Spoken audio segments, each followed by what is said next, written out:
नमस्कार मित्रों, स्वागत है आप सभी का ओम डिजिटल स्टडी मोबाइल एप्लीकेशन और यूट्यूब चैनल पर। इस सीरीज के अंतर्गत हम राजस्थान लोक सेवा आयोग और राजस्थान कर्मचारी चयन बोर्ड के द्वारा विगत परीक्षाओं में पूछे गए राजस्थान इतिहास, कला, संस्कृति और राजस्थान भूगोल से जुड़े महत्वपूर्ण प्रश्नों का डिस्कस कर रहे हैं। आज हम जिस पेपर का डिस्कस करेंगे वो पेपर रहेगा मेडिसिन और आयुर्वेदिक डिपार्टमेंट ऑफ राजस्थान में लेक्चरर का पेपर है, जो 13 नवंबर 2021 को ये एग्जाम कंडक्ट करवाया था।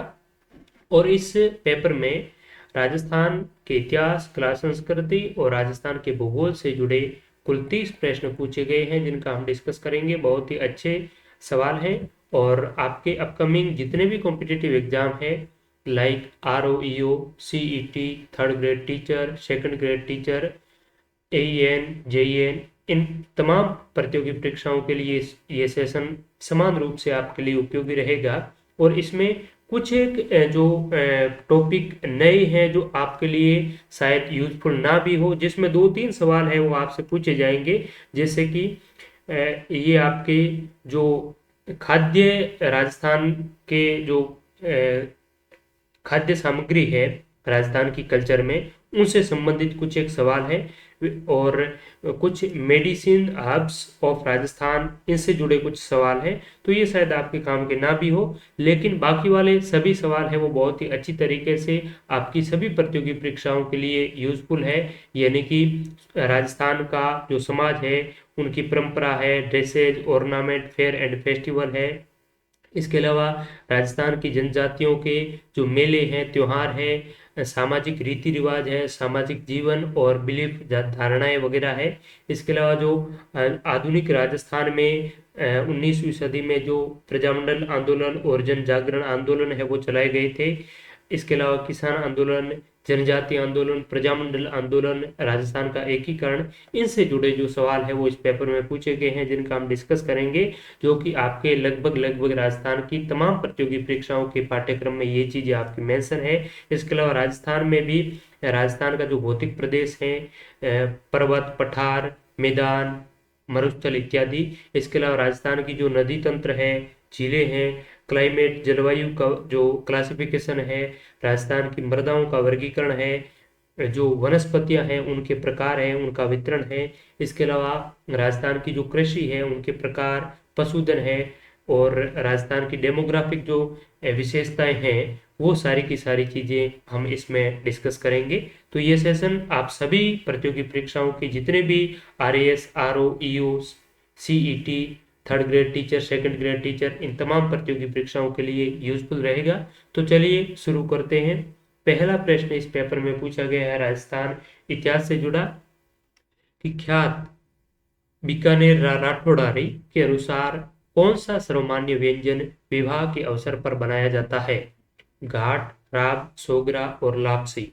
तो बीकानेर के राठौड़ारी ख्यात, इनके लेखक कौन थे? तो इनके लेखक का नाम आपको ध्यान रखना बेहद जरूरी है, और इनके लेखक थे दयाल दास। ठीक है, दयाल दास। और इन्होंने बीकानेर की राठौड़ारी ख्यात लिखी, जिन्हें दयाल दास की ख्यात भी कहा जाता है। और इसमें एक सर्वमान्य व्यंजन जो कि विवाह के अवसर पर पश्चिमी राजस्थान में सामान्यतया होता था और आज भी होता है। ठीक है, उनका नाम है लापसी। ठीक है, इसमें 4 राइट आंसर हो जाएगा, जिसका वर्णन इस दयाल दासरी ख्यात या बीकानेर के राठौड़ारी ख्यात में मिलती है। तो यहाँ पर आपसे आगामी प्रतियोगी परीक्षाओं में ये सवाल पूछा जा सकता है कि दयाल दासरी ख्यात या राठौड़ जो आपकी इस प्रकार से पूछा जा सकता है कि दयाल दासरी ख्यात का संबंध किस राज्य से है? बीकानेर, मारवाड़, मेवाड़, इस प्रकार से। तो आपको ध्यान में रखना है बीकानेर। और बीकानेर के जो दयाल दास है वो किन के राजकीय कवि थे?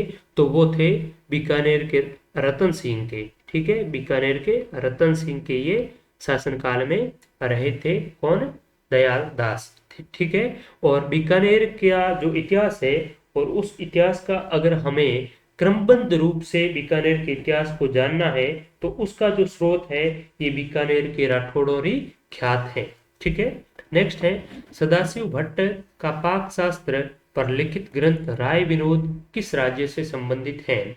तो ये इतना डीपली आपको नहीं पूछेगा कि सदाशिव भट्ट ने जो ग्रंथ लिखा राज विनोद ये किस पर आधारित है। वो चीजें पूछी जा सकती है कि इसमें क्या है, सामाजिक आर्थिक चीजों का है वो वर्णन है, ठीक है। लेकिन ये सवाल इस पेपर में इसलिए इस प्रकार से पूछे गए हैं क्योंकि इनके सिलेबस में ये चीजें मेंशन की हुई है, ठीक है, खाद्य पदार्थ विशेष रूप से, ठीक है।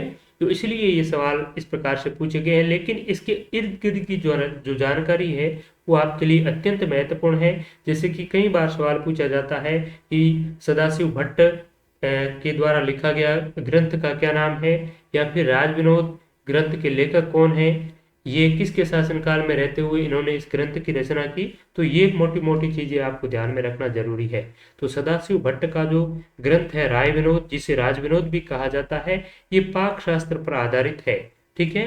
और ये लिखा गया था, बीकानेर राज्य से संबंधित है। और बीकानेर के क्या नाम है, कल्याणमल। बीकानेर के शासक कल्याणमल के आग्रह पर सदाशिव भट्ट ने इस ग्रंथ की रचना है वो की थी।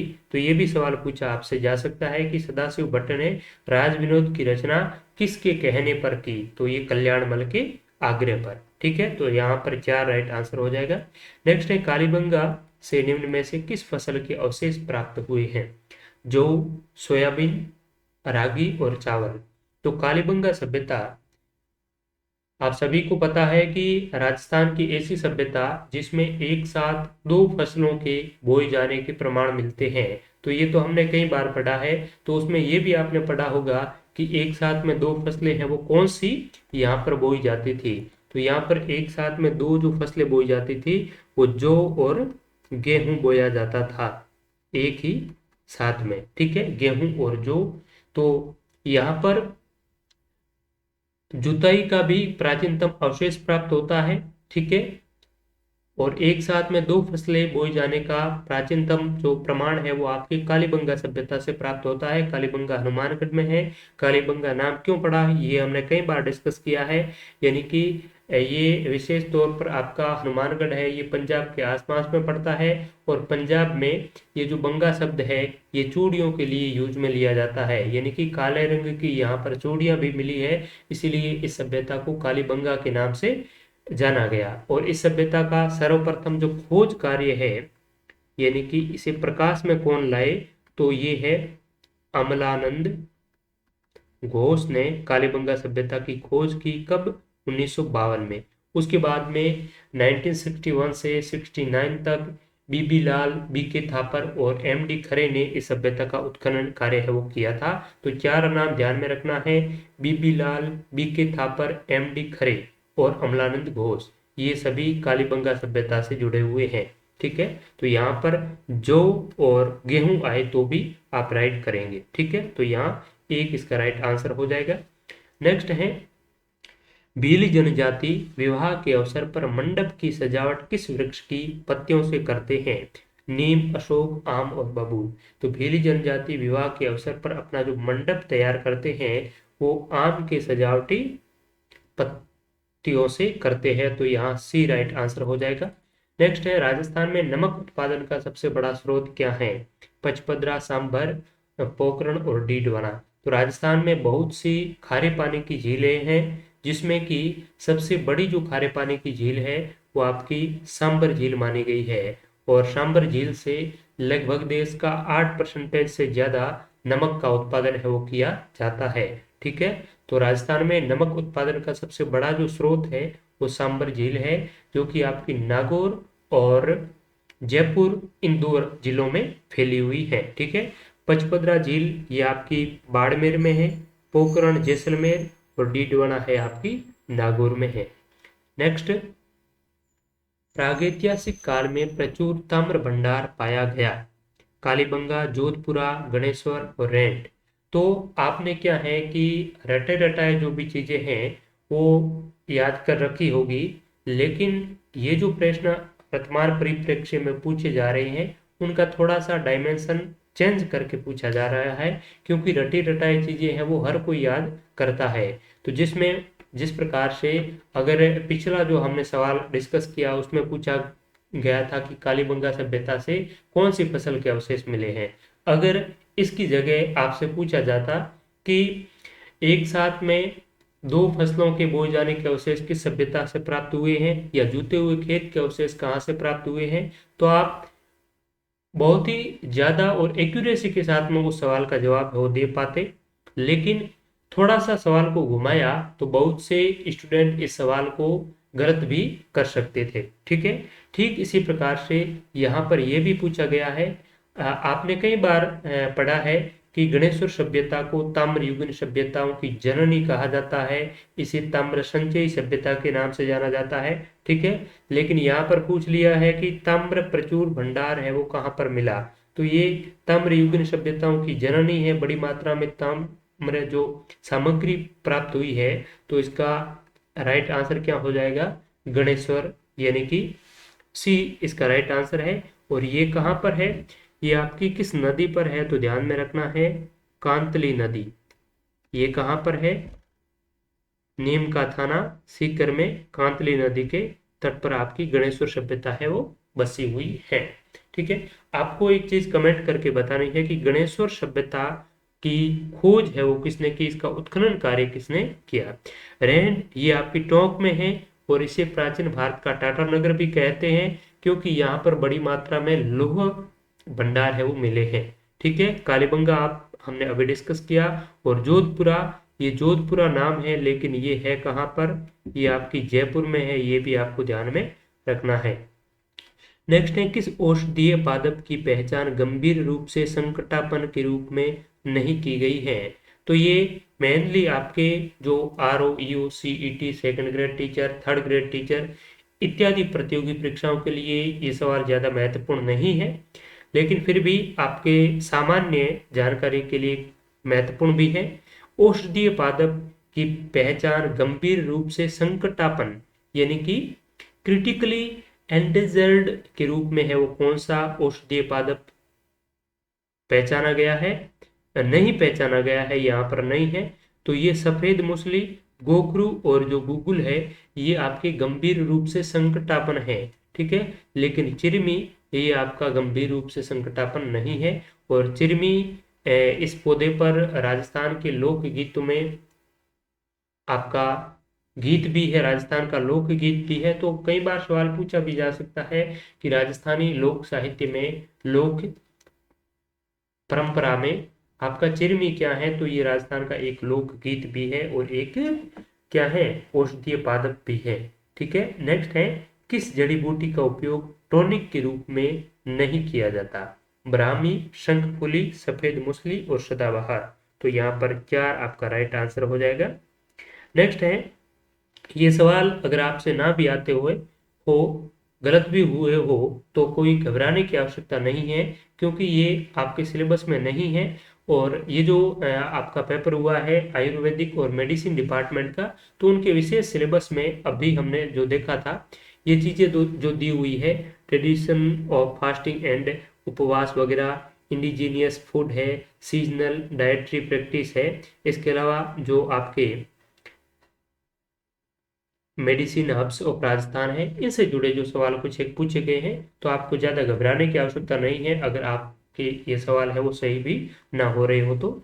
ठीक है, नेक्स्ट है, कौन सा नृत्य कालबेलिया जाति से संबंधित है, तो ये बहुत ही अच्छा सवाल है। कालबेलिया जाति, कालबेलिया जाति का नृत्य है अग्नि, इडोनी, गौरी और वालर। तो इडोनी नृत्य आपका कालबेलिया जाति का प्रमुख नृत्य है। ठीक है, इसके अलावा देखिए अग्नि नृत्य किनका है, तो जसनाथी सिद्धों के द्वारा इस नृत्य को होस्ट किया जाता है। ठीक है, और गौरी नृत्य, इसे राई नृत्य के नाम से भी जाना जाता है, और ये आपका भील जनजाति के द्वारा गौरी नृत्य आयोजित होता है। और वालर नृत्य ये आपके ग्रासिया जनजाति का है। ग्रासिया जनजाति के और भी नृत्य है जिनमें आपके मांदल है, वालर है, कूद है। ठीक है, ये ग्रासिया जनजाति के, इसके अलावा लूर भी। और भीलों की बात करें तो एक आप ध्यान में रखिए, हाथीमना, जो हाथीमना नृत्य है, राई और गौरी ये भीलों के प्रमुख नृत्य है। ठीक है, नेक्स्ट है, राजस्थान में जूते हुए खेत के प्राचीनतम साक्ष्य किस स्थल पर प्राप्त हुए हैं, तो अभी हमने डिस्कस किया कालीबंगा से राजस्थान में जूते हुए खेत के साक्ष्य है वो प्राप्त हुए हैं, और एक साथ में 2 फसलें बोए जाने के अवशेष, यानी कि गेहूं और जौ। ठीक है। आहड़, आहड़ को ताम्रवती नगरी, आगाटपुर और धूलकोट से भी जाना जाता है।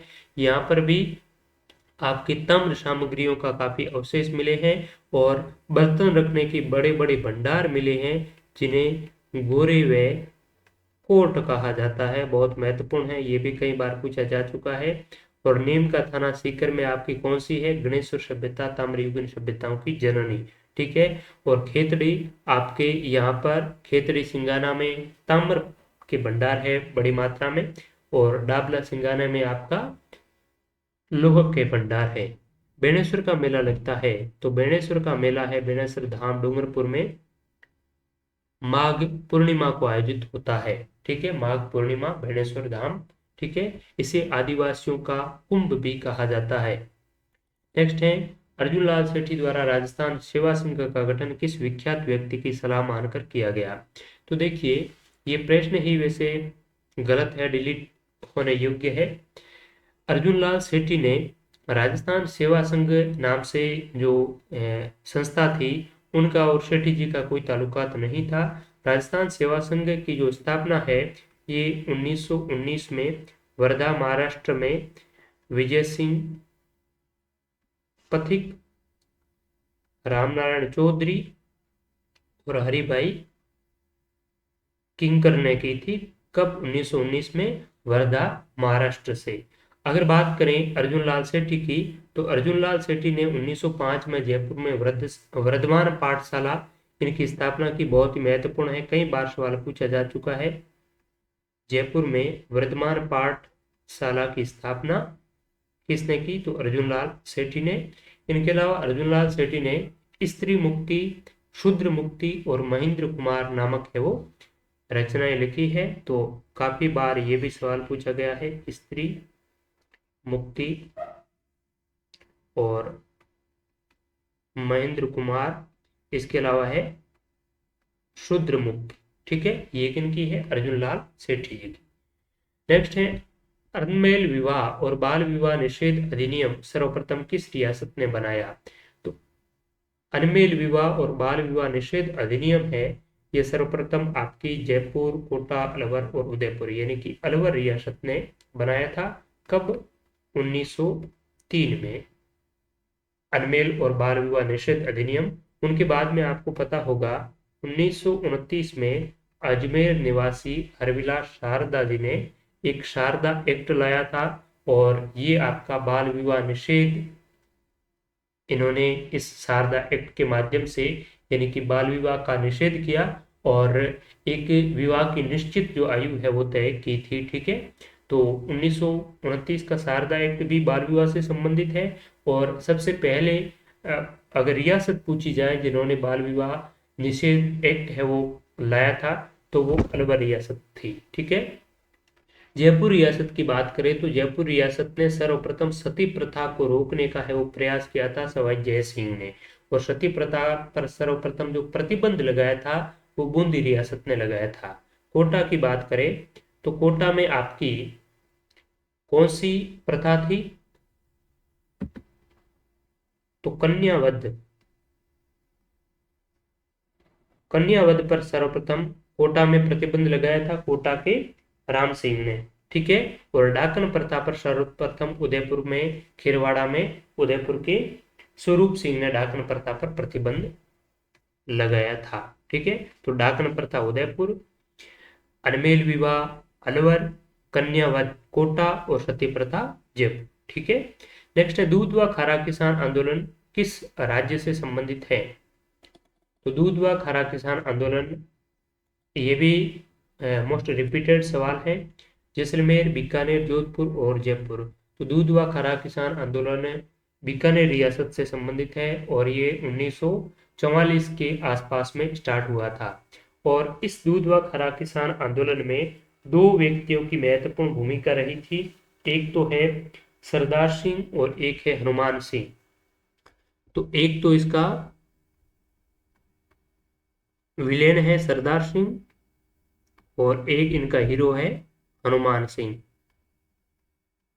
तो कई बार यह भी सवाल पूछा जा सकता है कि दूध व खारा किसान आंदोलन से कौन व्यक्ति संबंधित तो नहीं है, कौन संबंधित है, इस प्रकार से पूछा जा सकता है। तो क्या हुआ कि 1944 के आसपास में बीकानेर रियासत के एक जागीरदार था जिसका नाम था सरदार सिंह, और ये जागीरदार किसानों पर अत्याचार करता था और मनमाना कर वगैरह वसूलता था। तो इनसे परेशान होकर किसानों ने इनके विरुद्ध में है वो आवाज उठाना शुरू की। इसके बाद में हनुमान सिंह जो बीकानेर के शासक थे उस समय, शार्दुल सिंह, तो वो शार्दुल सिंह माउंट आबू में रह रहे थे और हनुमान सिंह एक किसान नेता थे जो कि माउंट आबू में उनसे किसानों की मांग को लेकर है वो मिले। तो मिलने के बाद में क्या हुआ कि इनको ही उल्टा फंसा करके बंदी बना लिया, हनुमान सिंह को ही गिरफ्तार कर लिया था। और फिर हनुमान सिंह की रिहाई के लिए बहुत से किसानों ने है वो आंदोलन किया, आवाज उठाई, और इसे ही मेनली दूध व खारा किसान आंदोलन के नाम से जाना जाता है। और उसके बाद में इनकी रिहाई भी हो गई, और रिहाई के बाद में भी किसान अपने संघर्ष के लिए डटे रहे, क्योंकि किसानों की जो कर वगैरह है वो ज्यादा ही वसूले जा रहे थे। ठीक है, तो अंततः 1948 के लगभग में ये किसान आंदोलन है आपका समाप्त होता है। उसके बाद में आपकी बीकानेर में जो प्रजामंडल आंदोलन वो भी इसी दौरान, इससे पहले भी गठित हो जाता है। और उसके बाद में आपका मत्स्य संघ राजस्थान का एकीकरण का प्रथम चरण, और बाद में आपका जो चौथा चरण था, और उस चरण में वृत्त राजस्थान में बीकानेर है वो राजस्थान में एकीकृत हो जाता है। ठीक है, तो दूध व खारा किसान आंदोलन की बात करें तो ये आपकी बीकानेर रियासत से संबंधित है। इसमें बी राइट आंसर हो जाएगा। ठीक है, तो आपको ध्यान में रखना है कि दूध व खारा किसान आंदोलन के समय बीकानेर के शासक कौन थे, तो शार्दुल सिंह। ठीक है, और किसान नेता प्रमुख रूप से हनुमान सिंह। ठीक है, और सरदार सिंह ने किसानों पर है वो अत्याचार किए थे। नेक्स्ट, अलवर राज्य प्रजामंडल का गठन किस वर्ष किया गया? 1918, 1928, 1932 और 1938। तो अलवर राज्य प्रजामंडल का गठन है वो 1938 में किया गया था। और ये प्रजामंडल किसने गठित किया? तो पंडित हरिनारायण शर्मा। आप सभी को नाम भी पता होगा क्योंकि ये सवाल भी कई बार पूछा जा चुका है। हरिनारायण शर्मा और कुंज बिहारी मोदी। तो पंडित हरिनारायण शर्मा और कुंज बिहारी मोदी जी ने 1938 में अलवर राज्य प्रजामंडल है वो गठित किया। इससे पहले 1933 में इन्होंने अलवर में कांग्रेस कमेटी यानी कि कांग्रेस समिति नामक एक समिति है वो बनाई, जिन्होंने अंग्रेजों ने जिस समिति को है वो अवैध घोषित कर दिया था। उसके बाद में 1938 में इन्होंने अलवर राज्य प्रजामंडल का गठन है वो किया था। तो ये आपको ध्यान में रखना है। अलवर राज्य प्रजामंडल कब स्थापित हुआ? 1938 में। इसके संस्थापक कौन थे? तो पंडित हरिनारायण शर्मा और कुंज बिहारी मोदी। ठीक है, नेक्स्ट जो सवाल स्टार्ट हो रहे हैं वो राजस्थान के ज्योग्राफी से, राजस्थान भूगोल से संबंधित है। तो ये 16 से 30 तक है। देखिए, कौन सा सुमेलित नहीं है? स्थलाकृतिक और अवस्थिति, भाकर, पूर्वी सिरोही, गिरवा उदयपुर बेसिन, कांठल चंबल बेसिन और छप्पन की पहाड़ियां जालोर सिवाना। तो देखिए, सिरोही के जो उबड़ खाबड़ जो पहाड़ियां हैं उसे स्थानीय भाषा में भाकर के नाम से जाना जाता है। गिरवा उदयपुर की बेसिन की जो तस्तरी नुमा पहाड़ियां हैं उसे स्थानीय भाषा में गिरवा कहते हैं। कांठल चंबल बेसिन, तो ये यहाँ पर गड़बड़ है क्योंकि कांठल है वो आपका माही बेसिन है। माही बेसिन को ही कांठल कहा जाता है और माही नदी को वांगड़ और कांठल की गंगा कहा जाता है। ठीक है, तो ये इसमें सुमेलित नहीं है, यानी कि 3 राइट आंसर हो जाएगा। छप्पन की पहाड़ियां, जालोर और सिवाना। सिवाना मेनली बाड़मेर के आसपास में छप्पन की पहाड़ियां हैं। छप्पन का मैदान आपसे पूछा जाए तो वो आप हो जाएगा ये वांगड़ प्रदेश माही वाला। ठीक है, नेक्स्ट है, कौन सा पठार अरावली पर्वत से संबंध नहीं है? बोराट का पठार, उड़िया का पठार, लसाड़िया का पठार और हाड़ौती का पठार। तो जो हाड़ौती का पठार है ये अरावली पर्वतमाला से संबंध नहीं है, क्योंकि ये आपका राजस्थान के भौतिक प्रदेश में अलग ही भौतिक प्रदेश है, जो कि मालवा का जो पठार है उस मालवा के पठार का है, ये एक एक्सटेंशन है, विस्तार है। ठीक है, तो यहाँ पर क्या राइट आंसर हो जाएगा। नेक्स्ट है, सूची फर्स्ट को सूची सेकंड से सुमेलित करना है। एक तरफ नदियां दी हुई है और दूसरी तरफ प्लेस ऑफ ओरिजिन यानी कि उत्पत्ति स्थल। ठीक है, तो देखिए साबी नदी, साबी नदी का उद्गम होता है सेवर की पहाड़ियां से, जयपुर से। तो एक में दो इसमें है और तीन में है। तो देखते हैं आगे, बेड़च जिसे आयड़ के नाम से भी जाना जाता है, और बेड़च नदी गोगुंदा की पहाड़ियों से इसका उद्गम होता है। तो बी में एक इसमें है, एक में दो और बी में एक, यानी कि तीन हमारा फाइनली राइट आंसर हो जाएगा। कांतली नदी ये खंडेला की पहाड़ियां सीकर से होता है, और इसी के तट पर आपकी गणेश्वर सभ्यता है। और कोठारी नदी ये आपकी कहाँ से होती है, दिवेर की पहाड़ियां राजसमंद से। ठीक है, और कोठारी नदी पर कौन सा बांध बना हुआ है, मेजा बांध बना हुआ है, ये भी आपको ध्यान में रखना है। ठीक है, नेक्स्ट, जिलों का कौन सा समूह राजस्थान में उप आर्द्र जलवायु का प्रतिनिधित्व करता है। तो राजस्थान में सामान्य जो जलवायु का वर्गीकरण है वो कितने भागों में है, 5 भागों में है। यानी कि राजस्थान की जलवायु को 5 भागों में बांटा गया है। एक तो आपकी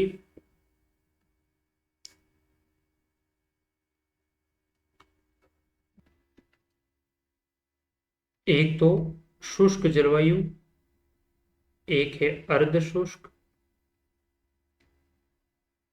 एक है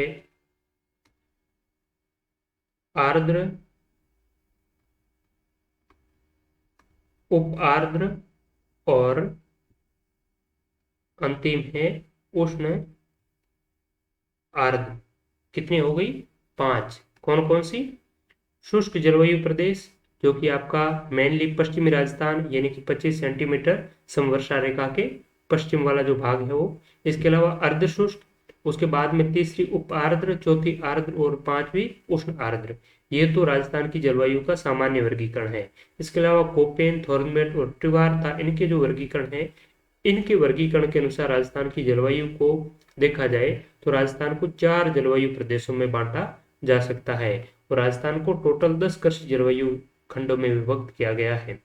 तो यहाँ पूछा गया है कि उप आर्द्र जलवायु का प्रतिनिधित्व करता है सब ह्यूमिड क्लाइमेट ऑफ राजस्थान।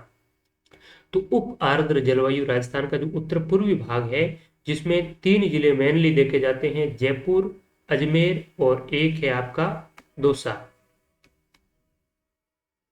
ठीक है, तो ये आपके जयपुर, अजमेर, दौसा ये उप आर्द्र जलवायु प्रदेश में देखने को मिलते हैं।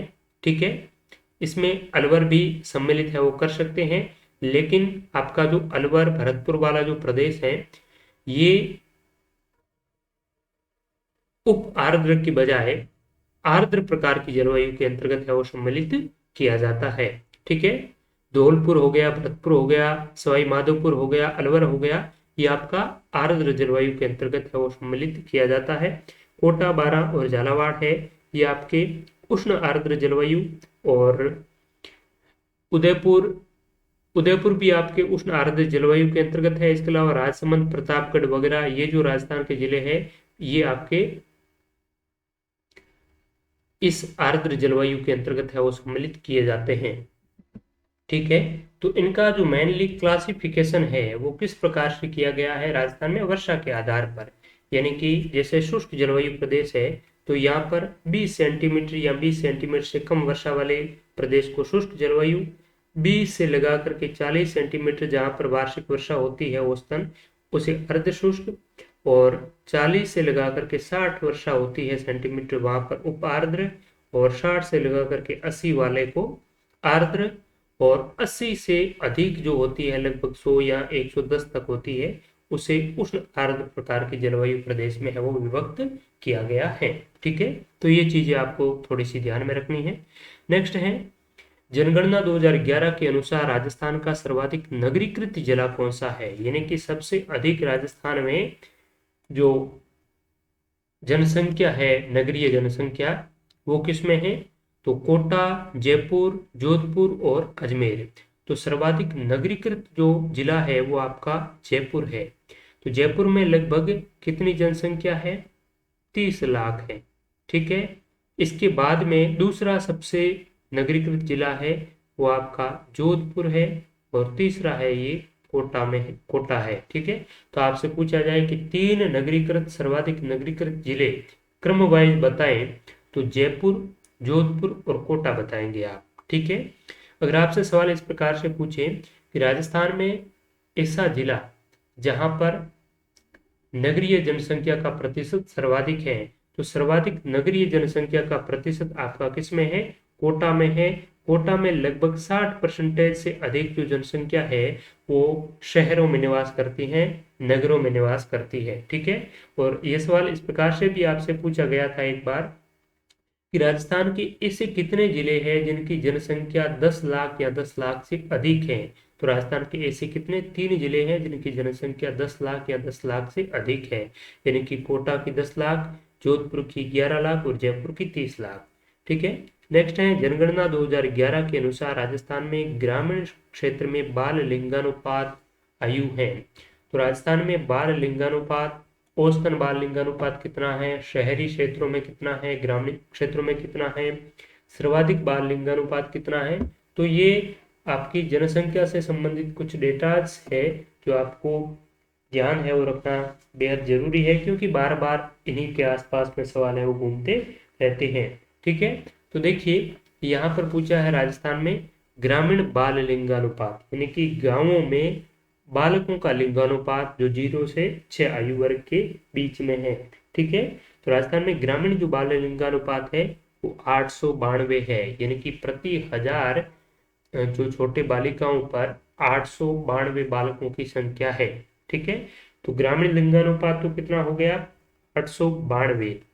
अगर आपसे पूछा जाए कि शहरी लिंगानुपात कितना है, तो आप बताएंगे 874। ठीक है। शहरी लिंगानुपात 874 हो गया। अगर आपसे पूछा जाए कि ओवरऑल राजस्थान का बाल लिंगानुपात कितना है, तो वो है 888, यानी कि राजस्थान का बाल लिंगानुपात 888, ग्रामीण बाल लिंगानुपात 892 और शहरी बाल लिंगानुपात 874 है। ये आपको ध्यान में रखना है। और ये सवाल भी मोस्ट रिपीटेड है कि राजस्थान में सर्वाधिक बाल लिंगानुपात किस जिले में है और न्यूनतम जो लिंगानुपात है वो किस जिले में है। ठीक है। तो ये भी आपको ध्यान में रखना है, क्योंकि ये सवाल भी काफी बार वो पूछे जाते रहे हैं। तो न्यूनतम जो बाल लिंगानुपात है वो आपके कितना है ये भी ध्यान में रखना है, और कौन सा जिला है। तो झुंझुनू में न्यूनतम बाल लिंगानुपात है कितना? 837, 837। और सर्वाधिक बाल लिंगानुपात वाला जिला कौन सा है? ये है आपका बांसवाड़ा, 934। तो बांसवाड़ा का बाल लिंगानुपात कितना है? सर्वाधिक है 934, और न्यूनतम किसका है? झुंझुनू का है 837। यहाँ क्लियरली लिख देता हूँ। ठीक है।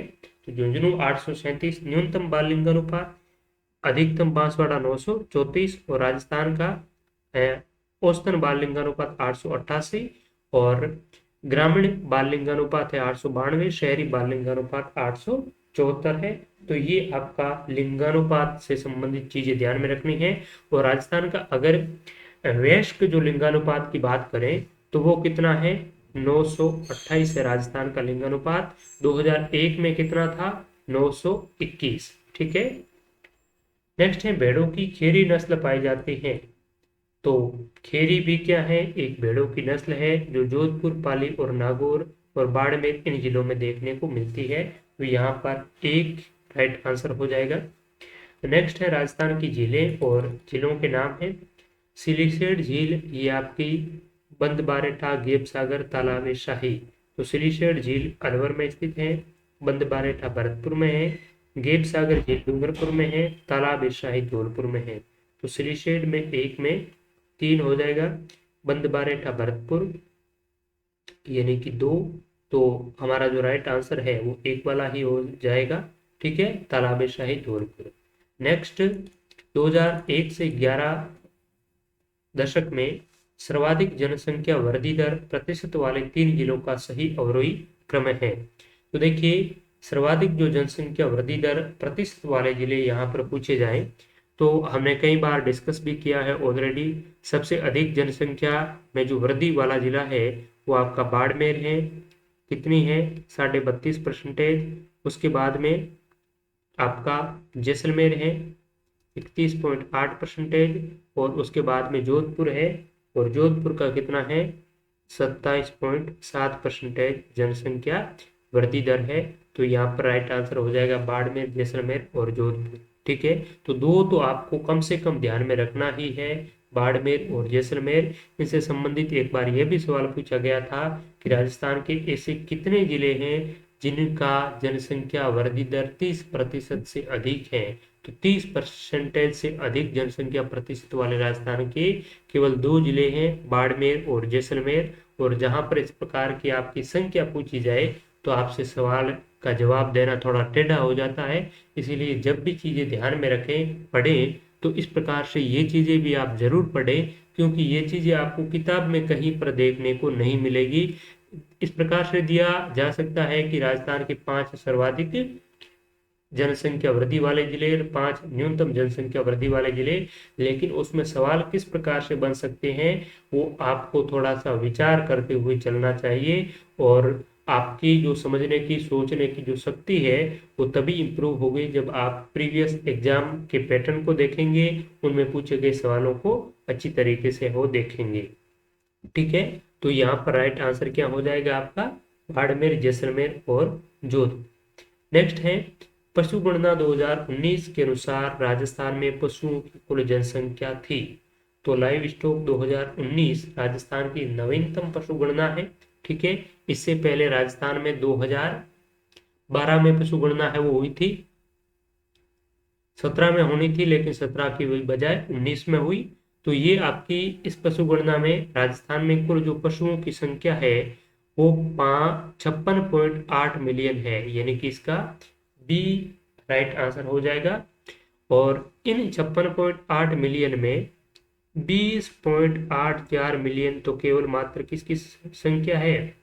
बकरियों की संख्या है 20.84 मिलियन। ठीक है, और आपसे पूछा जाए कि पिछली जो जनगणना पशु गणना थी उसमें राजस्थान में पशुओं की संख्या थी 2012 के अनुसार 57.7 मिलियन। ठीक है, तो ये दोनों ध्यान में रखना है। 577 लाख थी ये आपकी 2012 वाले में, और वर्तमान में है 568 लाख या 56.8 मिलियन।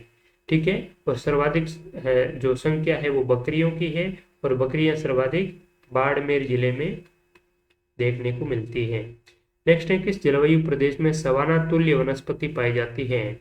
AWBSHW BWHW CWG। तो ये कोपेन का जलवायु वर्गीकरण है, और कोपेन का जलवायु वर्गीकरण जो वैश्विक आधार पर किया गया था, उन्होंने केवल राजस्थान में आकर के जलवायु का वर्गीकरण नहीं किया, उन्होंने पूरे विश्व का जलवायु वर्गीकरण किया था। और उसी जलवायु वर्गीकरण के आधार पर उनकी जो विशेषता है, फिजिकल फीचर है, उसके आधार पर राजस्थान क्षेत्र को भी इन 4 जलवायु वर्गों में है वो वर्गीकृत किया जा सकता है, जिसमें राजस्थान का जो AW है, जिसमें आपका झालावाड़, बांसवाड़ा, डूंगरपुर और कोटा वगैरह, ये जो दक्षिणी राजस्थान के कुछ एक जिले हैं इनमें सम्मिलित हैं। तो इन जिलों की जो जलवायु है उसे सवाना तुल्य जलवायु के नाम से भी जाना जा सकता है। और आपसे पूछा जाए कि एक है स्टेपी प्रकार की जलवायु, तो स्टेपी प्रकार की जलवायु BSHW वाली जलवायु को स्टेपी प्रकार की, और AW प्रकार की जलवायु को सवाना तुल्य जलवायु कह सकते हैं। ठीक है, नेक्स्ट है, 2011 की जनगणना के अनुसार किस जिले की पुरुष साक्षरता दर सबसे कम थी? तो पुरुष साक्षरता दर, लोवेस्ट मेल जो लिटरेसी रेट है वो आपकी बांसवाड़ा और प्रतापगढ़ की थी। ठीक है, सर्वाधिक आपकी अगर पुरुष साक्षरता दर आपसे पूछा जाए तो आप बताएंगे झुंझुनू जिले की, और न्यूनतम है वो बांसवाड़ा और प्रतापगढ़ की, इनकी 69.5% है वो मेल लिटरेसी रेट थी। ठीक है, बांसवाड़ा और प्रतापगढ़। और सर्वाधिक आपसे पूछा जाए तो आप क्या बताएंगे? झुंझुनू और कोटा, ये सर्वाधिक पुरुष साक्षरता। ठीक है, नेक्स्ट, राजस्थान में पश्चिमी मरुस्थल में सबसे प्रमुख जो बालू का स्तूप है वो है, तो पश्चिमी राजस्थान में आपके अलग अलग प्रकारों के बालू का स्तूप पाए जाते हैं। इसे मरुस्थल का मार्ग कहते हैं। मरुस्थलीकरण की समस्या पश्चिमी राजस्थान में काफी ज्यादा देखने को मिलती है। ठीक है, और मरुस्थलीकरण के कारण क्या है वो भी हमने कई वीडियोस में अच्छी तरीके से डिस्कस भी उनका किया है। ठीक है, तो यहाँ पर पश्चिमी मरुस्थल में बालू का स्तूपों के जो रेत का जो टीले बड़े बड़े बनते हैं, उनके टीलों की जो आकृति जिस प्रकार से बनती है, उनका जिस प्रकार से जो सॉइल एरोजन होता है, ठीक है, वायु अपरदन होती है, तो उसी वजह से उनके अलग अलग जो आकृति बन जाती है, और उन्हीं वायु की दिशा और वानस्पतिक जो उपस्थिति के आधार पर बालू का स्तूपों को कई प्रकार से वो डिवाइड किया गया है, क्लासिफाइड किया गया है, जिसमें राजस्थान के पश्चिमी राजस्थान में अधिकांश जो बालू का स्तूप है वो आपके पेराबोलिक का बालू का स्तूप है। अधीनस्थ बोर्ड ने एक बार सवाल पूछा था कि पश्चिमी मरुस्थल किस प्रकार के बालू का स्तूपों से पटा पड़ा है, तो यहाँ पर सर्वाधिक जो बालू का स्तूप है ये आपके पेराबोलिक बालू का स्तूप है, जो कि राजस्थान के लगभग संपूर्ण मरुस्थलीय क्षेत्रों में देखने को मिलता है। और ये जो पेराबोलिक बालू का स्तूप है, इसका निर्माण होता है वनस्पतियों के योग से। ठीक है, इसके अलावा भी आपसे कई बार पूछा जाता है कि जो बरखान बालू का स्तूप है, अनुप्रस्थ बालू का स्तूप है, पवनानुवर्ती जो बालू का स्तूप है, ये बालू का स्तूप कौन कौन से जिले में देखने को मिलते हैं, कहाँ है, तो ये थोड़ी सी आपको अच्छी तरीके से की जानकारी होनी चाहिए। आप हमारा मोबाइल एप्लीकेशन देखेंगे तो उसमें एक पीडीएफ का सेक्शन है, उसमें एक पीडीएफ भी आपको मिल जाएगी, जैसे कि राजस्थान की वन स्थिति रिपोर्ट है, राजस्थान की नवीनतम जो पशु गणना रिपोर्ट है, इसके अलावा राजस्थान के जो बालू का स्तूपों से संबंधित कुछ महत्वपूर्ण फैक्ट हैं, इनकी पीडीएफ आप वहां से फ्री में डाउनलोड कर सकते हैं, जो आपके लिए काफ़ी यूजफुल होगी, और उसमें ये सारी चीज़ें वहाँ दी हुई है। लेकिन फिर भी यहाँ पर भी एक बार डिस्कस कर लेते हैं, जैसे कि जो बरखान बालू का स्तूप है, इस बरखान बालू का स्तूप को अर्धचंद्राकार बालू का स्तूप के नाम से भी जाना जाता है, जो कि मेनली आपका चूरू चूरू का ही एक नाम गांव है जिसका नाम है पालेरी। इसके अलावा सूरतगढ़ में, लूणकरणसर में और सीकर जोधपुर में आपके बरखान बालू का स्तूप या अर्धचंद्राकार बालू का स्तूप है वो देखने को मिलते हैं। ठीक है, इसके अलावा आपके जो पवनानुवर्ती बालू का स्तूप है, ये जैसलमेर के रामगढ़ में और जोधपुर और बाड़मेर में मिलते हैं। ठीक है, विशेष तौर पर ध्यान में रखिए, रामगढ़, जैसलमेर और जोधपुर व बाड़मेर में पवनानुवर्ती बालू का स्तूप। और अनुप्रस्थ जो बालू का स्तूप है, ठीक है, अनुप्रस्थ बालू का स्तूप, इसका निर्माण कैसे होता है ये भी आपको ध्यान में रखना होता है। तो अनुप्रस्थ बालू का स्तूप जब लंबे समय तक हवा एक ही दिशा में चलती रहती है तो उनके जो समकोण पर बालू का स्तूप बनते हैं उसे अनुप्रस्थ बालू का स्तूप कहा जाता है। और ये आपके हनुमानगढ़ के रावतसर में, बीकानेर और गंगानगर के सूरतगढ़ जिले में और चूरू झुंझुनू में देखने को मिलते हैं। ठीक है, तो ये बालू का स्तूपों से संबंधित कुछ महत्वपूर्ण जानकारी आप ध्यान में रखिए। लाल लोमी मृदा पाई जाती है, तो रेड लोम जो सॉइल है वो आपके डूंगरपुर और उदयपुर जिले में पाई जाती है। ठीक है, और कोटा और बारा में मध्यम प्रकार की जो काली मृदा है वो देखने को मिलती है। नेक्स्ट है, राजस्थान में खेर वन्य क्षेत्र पाए जाते हैं, बीकानेर, बाड़मेर, कोटा, सवाई माधोपुर, जालोर, सिरोही, अजमेर, भीलवाड़ा। तो खेर जो वन्य क्षेत्र है, ये खेर फॉरेस्ट आपके कोटा, सवाई माधोपुर इन जिलों में मिलते हैं। और खेर एक प्रकार का ऐसा पौधा है जिससे क्या प्राप्त होता है, कत्था। और कत्था कौन निकालती है, कथोड़ी जो जनजाति है ये कत्था का कार्य है वो करती है। तो कई बार ये भी सवाल पूछा गया है कि कौन से वृक्ष से कत्था प्राप्त किया जाता है, तो खेर वृक्ष से कत्था प्राप्त किया जाता है। और एक बार ये भी सवाल पूछा गया था कि खेर वृक्ष के कौन से भाग से कत्था प्राप्त किया जाता है, तो खेर वृक्ष के जो मध्यवर्ती भाग है, इस मध्यवर्ती भाग से कत्था है वो प्राप्त किया जाता है, खेर की लकड़ी के मध्यवर्ती भाग से। ठीक है, तो खेर वन्य क्षेत्र आपके कोटा सवाई माधोपुर, में 2 राइट आंसर हो जाएंगे। तो इस पेपर में टोटल इतने ही सवाल थे जो आपके काम के थे, यानी कि राजस्थान इतिहास, कला, संस्कृति और भूगोल से जुड़े हुए थे। तो आप सभी का बहुत बहुत धन्यवाद इस सेशन से जुड़े रहने के लिए। कल फिर मिलेंगे और महत्वपूर्ण इंफॉर्मेटिव वीडियो के साथ में। तब तक के लिए आप सभी का शुक्रिया, बहुत बहुत धन्यवाद। Thank you so much to all.